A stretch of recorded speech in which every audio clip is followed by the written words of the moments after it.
So we're going to do an activity now. In your packs you should have a handout called You Should Be in My Shoes. There's two. There's one that says You Should Be in My Shoes, foster carer, and one that says You Should Be in My Shoes, parent. And what I want you to do is get your one out that says foster carer at the top. And there's 16 scenarios, and what I want you to think of is just imagine you're the foster carer of a 6-year-old girl, and her parents, she's in your care, but her parents want to make the following decisions and do the following things. So out of these 16 things, I want you to go down the list. If there's more than one of you, have a discussion about it, but tick yes or no. Would you be happy with this, with them doing this or not? Thinking about how that's going to impact on your ability to care for the child. Okay, so pause me now and do that.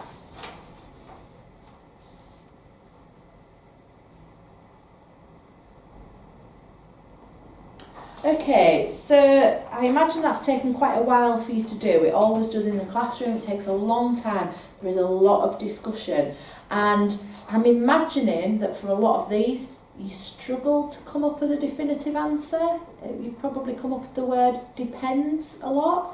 What I'm going to ask you to do now is pause me in a minute again and complete the one that says parent. So I want you to imagine that you are the parent of a 6-year-old girl, and that 6-year-old girl has been placed in foster care. Now, as a parent, I want you to go down this list and tick which of these you would want to be able to have a say in or to be able to do. Okay, so answering as a parent. So pause me now.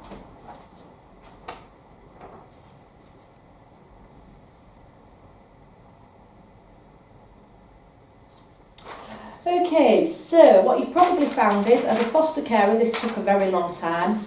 As a parent, you've probably done this very quickly and will probably have a lot of yeses. Foster carer, you'll have a lot of depends and some no's. As a parent, you've probably ticked 16 yeses, which is what we generally get. It's much more cut and dried as a parent.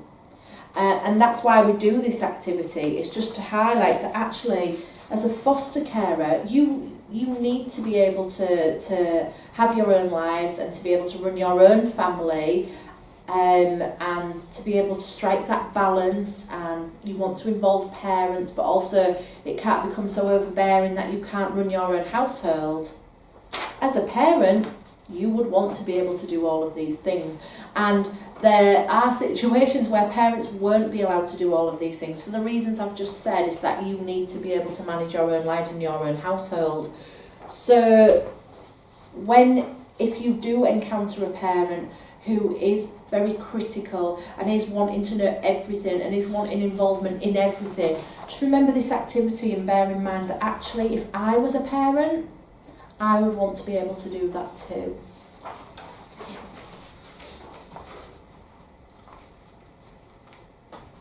So decisions around contact then, decisions, like I've already said, should be made primarily on the wishes and feelings of the child. What does the child want? They should also be based on the safety and the welfare of the child, and sometimes this has to override this.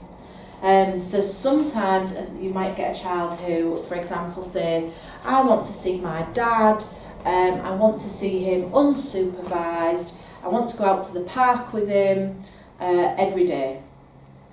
And we know that in order to create stability for that child and allow them to settle in their foster placement, they can't be going out every day with their dad. There's also risk factors around dad that mean that the child can't see him unsupervised. So in that instance, the safety and welfare of the child would come before the wishes and the feelings of the child. And in those situations, it's really important that it's not just a case of, well, safety and the welfare come first, but that we're explaining that to the child, so that we say to a child, we've heard you, we've listened to you, but these are the reasons that we can't do this. Otherwise, children are going to think they're just not being listened to, and what's the point in saying anything anyway in the first place?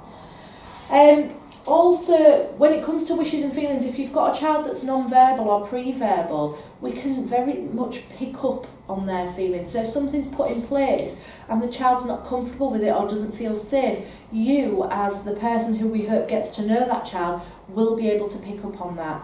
And please, please speak up. As somebody who's going to be spending the most time with these children, you as the foster carer need to speak up when something doesn't feel right around contact. Okay, so every time the child goes to contact, they come back distressed, or before they go to contact, they're hiding under the table. That doesn't feel right to me. You need to share that with somebody, okay? Because contact isn't just we have to have it there, it has to meet the needs of the child.